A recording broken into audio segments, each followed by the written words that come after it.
Did you? Well, anyway, that's like. You're watching The Circus Restaurant. We celebrate food seasonality and the story behind some of the best produce in the UK. I'm sat next to Ash. He's one of the chefs at the restaurant, and he's going to tell you about his event coming up on the 6th of May. So we're gonna be doing a pop-up.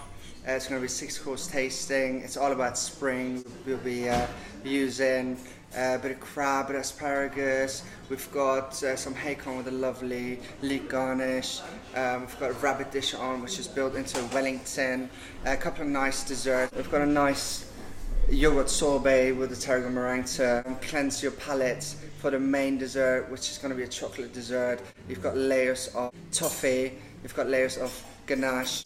How's stuff at the end, should we say? I don't know. 6th of May, bank holiday. Call the restaurant. Don't miss out.